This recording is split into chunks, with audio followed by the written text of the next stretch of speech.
നമ്മുടെ അഭിലാഷും ഒണിയിലും ഷാനവാസും എല്ലാം കൂടെ ചേർന്നിട്ട് അനുമോളെ കൊണ്ട് ആദിലയുടെ നൂറയുടെ അടുത്ത് മിണ്ടിപ്പിക്കുന്നുണ്ടായിരുന്നു. അപ്പം അനുമോള് പ്രവീൺ വിളിച്ചു. അനുമോൾ അവിടെ വന്നിരുന്നു. ആദില നൂറ വന്നിരുന്നു. അന്നേരം ഒന്നും അനുമോൾ മിണ്ടിയില്ല. അനുമോൾ എണീറ്റ് പോയി. ആദില നൂറ എണീറ്റ് പോയി. അനുമോൾ എണീറ്റ് പോയി. അതിനുശേഷം ഷാനവാസ് വിളിച്ചു. നിങ്ങൾ ഇത്രയും നാൾ നല്ല ഫ്രണ്ട്സ് ആയിരുന്നു. ആ ഫ്രണ്ട്സ് ആയിരുന്ന സമയത്ത് നിങ്ങൾ തമ്മിൽ ഇനി പിണങ്ങിയിരുന്നു കഴിഞ്ഞാൽ രണ്ട് ഭാഗവും ചിന്ത വരും. നിങ്ങൾ വിചാരിക്കും നിങ്ങളുടെ ഭാഗത്താ ശരി, അവൾ വിചാരിക്കും അവളുടെ ഭാഗത്താ ശരി. പക്ഷേ പുറത്ത് നിൽക്കുന്ന ആൾക്കാർ എങ്ങനെയാണ് വിചാരിക്കുന്നത് എന്നുള്ളത് നമുക്കറിയത്തില്ല. അപ്പോൾ അതൊരു നെഗറ്റീവായിട്ട് വരും. രണ്ട് പേരുടെയും കളിയെ അത് അഫക്റ്റ് ചെയ്യും. പുറത്തുനിന്നുള്ളവർ പറയുന്നത് വെച്ചിട്ട് നിങ്ങൾ മിണ്ടാതിരിക്കരുത്, അല്ലെങ്കിൽ അവരുടെ ഒരു വെച്ചിട്ട് നിങ്ങൾ അങ്ങനെ ആവരുത് എന്നുള്ള രീതിയിൽ അതിൽ നൂറ നമ്മുടെ അനുമോളോട് സംസാരിക്കുകയാണ്. അതിനുശേഷം അനുമോൾ രണ്ടുപേരുടെ അടുത്തും ചെന്നിട്ട് ഹഗ് ചെയ്ത് കാര്യങ്ങളൊക്കെ സംസാരിക്കാൻ ശ്രമിച്ചു. അപ്പോൾ ആദ്യം എണീറ്റ് പോയി. നൂറയാണ് അവിടെ സംസാരിക്കാൻ വേണ്ടി ഇരുന്നത്. ആദ്യം അപ്പാൻ്റെയും ബിൻസിൻ്റെ കാര്യമാണ് അവർ പറഞ്ഞു തുടങ്ങുന്നത്. അപ്പം അനുമോൾ നൂറയുടെ അടുത്ത് പറയുന്നുണ്ട്, ഈ കാര്യം നമ്മളെല്ലാവരും സംസാരിച്ചതാണ്. ഇവിടെ ഇരുന്ന് നമ്മൾ മാത്രമല്ല, ഇവിടെ ഇരുന്ന് എല്ലാ ആൾക്കാരും സംസാരിച്ചാണ്. നമ്മളും പല മൂലകളിലിരുന്ന് സംസാരിച്ചാണ്. അപ്പം അനുമോൾ ചോദിക്കുകയാണ്, പിന്നെന്തിനാണ് അവർ എൻ്റെ അടുത്ത് മാത്രം ചോദിക്കുന്നത്? അപ്പം നൂറ പറയുന്നത്, നീയാണ് അത് ഇനിഷ്യേറ്റീവ് എടുത്തതെന്നുള്ള രീതിയിലാണ് അവർ സംസാരിക്കുന്നത്. അപ്പം ഞാനിത് പറഞ്ഞത് നിങ്ങളൊക്കെ വിശ്വസിച്ചു, നിങ്ങളും അതിനെക്കുറിച്ച് സംസാരിച്ചതല്ലേ? എല്ലാ ആൾക്കാരും ഇതിനെക്കുറിച്ച് സംസാരിച്ചു. ഇവൻ ഈ പറയുന്ന ഉണ്ണിയിലും ഷാനവാസും അതേപോലെ അഭിലാഷും ഈ പറയുന്ന സരികയും രേണുവും ഒക്കെ സംസാരിച്ച കാര്യമാണ്. എല്ലാവരും സംസാരിച്ചു. ഈ എല്ലാ കാര്യങ്ങളും ഭയങ്കര അതിനൊരു ഇമ്പോർട്ടൻസ് കൊടുത്തിട്ട് ഇവളിങ്ങനെ ചെയ്യാൻ പാടില്ല എന്നൊക്കെ പറഞ്ഞ് പലരും പല മൂലക്കിരുന്ന് സംസാരിച്ചത് എന്തായാലും പുറത്തു പോയിട്ട് കണ്ടു കാണും.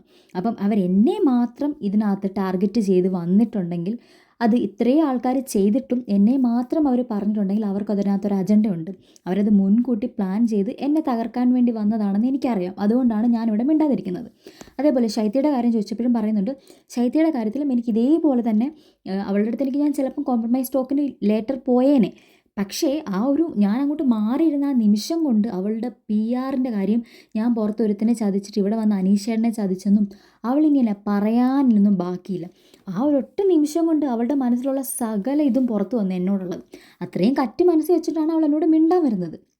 അവളുടെ PR-ആണ് എൻ്റെ PR എന്നുള്ളത് കാര്യം പോലും അവൾ ഇപ്പോഴാണ് എൻ്റെ അടുത്ത് പറയുന്നത്. ഇത്രയും നാളും എൻ്റെ ഫ്രണ്ടായിട്ടിരുന്നിട്ട് ഇപ്പോഴാണ് അവൾ എൻ്റെ അടുത്ത് പറയുന്നത്. പുറത്ത് നടക്കുന്ന കാര്യങ്ങൾ എന്താണ്, ആർക്കൊക്കെ നെഗറ്റീവാണ്, ലെഗാണ്, ഇതൊന്നും നമുക്കറിയത്തില്ല. പുറത്തിറങ്ങിക്കഴിഞ്ഞാൽ എനിക്കും നെഗറ്റീവായിരിക്കും.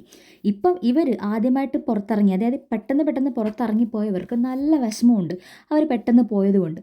അപ്പോൾ ഇവിടെ തിരിച്ച് വന്നിട്ട് അവരുടെ ഒരു സ്ക്രീൻ സ്പേസിന് വേണ്ടിയിട്ട്, അല്ലെങ്കിൽ അതൊക്കെ മാറ്റാൻ വേണ്ടി അവർ കളിക്കുന്ന ഗെയിമാണ്. ഇവർക്കിപ്പം നെഗറ്റീവ് ഉണ്ടായെന്നും പറഞ്ഞിട്ട് ഇവർ തിരിച്ച് കയറി വന്ന് ഈ പ്ലാറ്റ്ഫോമിൽ വന്നിട്ട് നമ്മളെ ക്രൂശിക്കാൻ ശ്രമിക്കുക. നമ്മളിവിടെ 7 പേരാണ് ഗെയിം കളിക്കേണ്ടത്, അല്ലാതെ ഈ പുറത്തിറങ്ങി വന്നവരോടല്ല. അപ്പോൾ ഇവരുടെ പ്രശ്നങ്ങളുമായിട്ട് ഇവിടെ വന്നിട്ട് ചോദിക്കാൻ നമ്മളുണ്ട്. നാളെ നമുക്ക് ഇവർ മൂലം എന്തെങ്കിലും പ്രശ്നം ഉണ്ടാവുകയാണെങ്കിൽ ഇതൊക്കെ ക്ലിയർ ചെയ്യാൻ ഇതുപോലൊരു പ്ലാറ്റ്ഫോം നമുക്ക് കിട്ടുമോ? ശരിയല്ല, അനുമോൾ പറഞ്ഞാൽ കറക്റ്റാണ്. നമ്മളിവിടെ പോയി എന്ന് പറയും, അവരുടെ വീട്ടിൽ പോയി പറയുമോ? ഇല്ല. അപ്പം പിന്നെ നമ്മൾ എന്തിനാ ഇവിടെ വന്നിട്ടുണ്ട്, ഗെയിം കളിച്ചിട്ടുണ്ട്, അങ്ങോട്ടും ഇങ്ങോട്ടും പല കാര്യങ്ങളും ഗെയിമിൻ്റെ ഇടയിൽ പറഞ്ഞിട്ടുണ്ട്. ആ പറഞ്ഞ കാര്യങ്ങൾ എനിക്കും നാളെ നെഗറ്റീവ് വരാം, ഇവിടെ പോയ എല്ലാവർക്കും നെഗറ്റീവ് വരാം. അത് തീർക്കാൻ വേണ്ടിയിട്ടുള്ള പ്ലാറ്റ്ഫോമായിട്ട് ഇതിനെ കണ്ടു കഴിഞ്ഞാൽ എനിക്കതിന് തിരിച്ച് റിപ്ലൈ പറയാനൊന്നുമില്ല. ബിക്കോസ് ഞാൻ കണ്ടിട്ടില്ല പുറത്ത് എന്താണ് നടന്നതെന്ന്. എനിക്കറിയത്തില്ല ഇവർക്ക് നെഗറ്റീവാണോ പോസിറ്റീവ്. ഇവർ പറയുന്നത് മാത്രമേ എനിക്കറിയത്തുള്ളൂ. അത് മാത്രമല്ല, ഇത്രയും പേരും കൂടെ പറഞ്ഞ കാര്യം ഇവർ എന്നെ മാത്രമാണ് ഇവിടെ ടാർഗറ്റ് ചെയ്യുന്നത്. അപ്പോൾ അവർക്കതിനൊരു അജണ്ട ഉണ്ട്, അവർക്കതിനൊരു കാരണമുണ്ട്. അല്ലെങ്കിൽ അവർ എന്നെ ടാർഗറ്റ് ചെയ്താണ് ഇവിടെ വന്നിരിക്കുന്നത്. നിങ്ങളോട് ആരോടും അവർ ചോദിച്ചിട്ടില്ലല്ലോ. അതേപോലെ അനുമോൾ പറയുന്നുണ്ട്, ഈ PR-ൻ്റെ കാര്യം നൂറ പറയുകയാണ്, നിൻ്റെ PR-കൾ പുറത്തിറങ്ങി എല്ലാവർക്കും നെഗറ്റീവായിട്ടുള്ള ഇത് ഉണ്ടാക്കിക്കൊണ്ടിരിക്കുക. നീ എന്ത് പറഞ്ഞാലും അത് വെച്ചിട്ട് മറ്റുള്ളവരെ അവർ ഭയങ്കരമായിട്ട് തളർത്തിക്കൊണ്ടിരിക്കുക, അല്ലെങ്കിൽ തകർക്കുന്ന രീതിയിൽ ചെയ്തുകൊണ്ടിരിക്കുക. അപ്പോൾ അനുമോൾ ചോദിച്ചു, ഞാൻ പറഞ്ഞു എൻ്റെ PR-ൻ്റെ അടുത്ത് ഇങ്ങനെയൊക്കെ ചെയ്യാൻ? സത്യമല്ലേ? അനുമോൾ ഇതിൻ്റെ അകത്തിരുന്ന് പറഞ്ഞോ അനുമോളുടെ PR-ൻ്റെ അടുത്ത് ഇങ്ങനെയൊക്കെ ചെയ്യൂ, ഇങ്ങനെയൊക്കെ ഇവരുടെ അടുത്ത് പറയൂ എന്ന്? പറഞ്ഞിട്ടില്ല. ഞാനിതിനകത്തായിരിക്കുന്നത്. നിങ്ങളെപ്പോലൊരു കണ്ടസ്റ്റൻ്റാണ് ഞാൻ. എൻ്റെ PR-ഓ അല്ലെങ്കിൽ എനിക്കറിയാവുന്ന ആൾക്കാരോ അവിടെ എന്താ ചെയ്യുന്നതെന്ന് എനിക്കറിയത്തില്ല. അവരുടെ PR തിരിച്ചും ചെയ്യും, അല്ലാതെ എൻ്റെ PR മാത്രമാണ് അവിടെ ചെയ്യുന്നത്. ഇപ്പോൾ എൻ്റെ PR കുറച്ച് സ്ട്രോങ് ആയിരിക്കും, അല്ലെങ്കിൽ എന്നെ സപ്പോർട്ട് ചെയ്യുന്ന ആൾക്കാർ സ്ട്രോങ് ആയിരിക്കും. അതുകൊണ്ടാണ് അത് കൂടുതൽ വരുന്നത്. അപ്പോൾ അവരത് വരാത്തത് ഇപ്പോൾ എൻ്റെ കുറ്റമാണോ? ഞാൻ അവരോടൊന്നും പോയി പറയുന്നില്ല ഇങ്ങനെ ചെയ്യുക, അല്ലെങ്കിൽ എനിക്കിപ്പോൾ ഇവിടെ നിന്ന് ക്യാമറയുടെ മുൻപിൽ നോക്കി എനിക്ക് എൻ്റെ PR ഇവരാരും ഒന്നും ചെയ്യരുത്, അല്ലെങ്കിൽ ഇവരോടൊന്നും പറയരുതെന്നുള്ള രീതിയിൽ എനിക്ക് പറയാൻ പറ്റത്തില്ല. അവർ ചെയ്യുന്നത് ഇപ്പോൾ എൻ്റെ തെറ്റാണ്. ഞാൻ ഈ ഹൗസിനുള്ളിൽ നിങ്ങളിൽ ഒരാളായിട്ട് ഞാൻ ഇവിടെ ഇരിക്കുമല്ലേ. പിന്നെ അനുമോൾക്ക് PR കൊടുത്ത ആൾക്ക് തന്നെയാണ് പ്രവീൺ കൊടുത്തിരിക്കുന്നത്, ശൈത്യ കൊടുത്തിരിക്കുന്നത്. ഇവിടെ പലരും കൊടുത്തിട്ട് വന്നിട്ടുണ്ട്.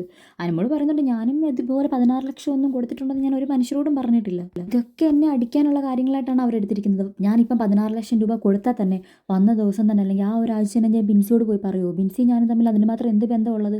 ഇവൻ ശൈത്യയോട് പറയുമോ? ബുദ്ധിയുള്ള ആരും പറയത്തില്ല എത്രയും രൂപ കൊടുത്തിട്ടാണ് വന്നിരിക്കുന്നതെന്ന്. അപ്പോൾ ഞാൻ കൊടുത്തിട്ടുണ്ടെങ്കിൽ ഞാൻ പറയുമോ അത്? അതുപോലെ ബിൻസിയോട് പറഞ്ഞു, മറ്റേ ബിന്നിയോട് പറഞ്ഞു, ഇവരോടൊക്കെ ഞാൻ പറഞ്ഞിട്ടില്ല. ഇവരൊക്കെ ഉണ്ടാക്കി പറയുവാണ് ഇങ്ങനത്തെ കുറേ എമൗണ്ടുകൾ. അപ്പം ഒരിക്കലും ബിൻസിയോട് പറയത്തില്ല. ബിൻസി ആ കാര്യം പറഞ്ഞപ്പോൾ എനിക്ക് മനസ്സിലായി ഇവർ കള്ളത്തരം പറയാണ് PR-ൻ്റെ കാര്യം. യാതൊരു വിധത്തിലുള്ള ഫ്രണ്ട്ഷിപ്പും ബിൻസിയോട് എനിക്ക് ഉണ്ടായിരുന്നില്ല. ആ ടൈമിൽ ഞാൻ അവളുടെ അടുത്ത് അങ്ങോട്ട് നേരിട്ട് പോയി പറയണോ എനിക്ക് ഇത്രയും ലക്ഷം രൂപയുടെ PR ഉണ്ടെന്ന്. അപ്പോൾ നൂറ് ചോദിക്കുന്നുണ്ട്, അപ്പം നീ കൊടുത്തിട്ടുണ്ട്? അപ്പോൾ ഞാൻ പറഞ്ഞു, അവൾ പറയുന്നുണ്ട് കൊടുത്തിട്ടുണ്ട്, ഞാൻ പൈസ ഒന്നും കൊടുത്തിട്ടില്ല, കൊടുക്കും. അതായത് നല്ല രീതിയിൽ ജയിച്ചിട്ടൊക്കെ പോകണമെങ്കിൽ ഞാൻ 1 ലക്ഷം അല്ലെങ്കിൽ 1 ലക്ഷത്തിനുള്ളിലായിരിക്കും ഞാൻ കൊടുക്കുന്നത്. അല്ലാതെ ഒരിക്കലും 5 ലക്ഷമോ 10 ലക്ഷമോ 15 ലക്ഷമോ ഒന്നും ഞാൻ കൊടുക്കാൻ പോകുന്നില്ല. അതിനേക്കാട്ടിൽ ഇമ്പോർട്ടൻ്റ് ആയിട്ട് മനസ്സിലാക്കേണ്ട ഒരു കാര്യം എന്ന് പറഞ്ഞാൽ, ഈ അനുമോൾക്ക് PR കൊടുത്ത ആൾക്കാരാണ് പ്രവീണിൻ്റെ PR, ശൈത്യയുടെ PR. എന്നിട്ട് അനുമോളെ മാത്രം ഇവിടെ ഇടാൻ വേണ്ടിയിട്ട് അവർക്ക് വേറെ എന്തെങ്കിലും ഗുണം കിട്ടുന്നുണ്ടോ? അല്ലെങ്കിൽ അനുമോൾക്ക് മാത്രം എന്തെങ്കിലും സ്പെഷ്യൽ കൺസിഡറേഷൻ എന്തോ അനുമോൾ കൊടുത്ത എമൗണ്ടിൻ്റെ അനുസരിച്ച് മാത്രമാണ് ഇവിടെ ഇടുന്നത്? അനുമോൾക്ക് പുറത്ത് ജനങ്ങളുടെ സപ്പോർട്ടും കൂടെ ഉള്ളതുകൊണ്ടാണ് അനുമോൾ നിൽക്കുന്നത്. അല്ലെങ്കിൽ അനുമോൾ കണ്ടന്റ് കൊടുക്കുന്നതുകൊണ്ടാണ് ഇവിടെ നിൽക്കുന്നത്.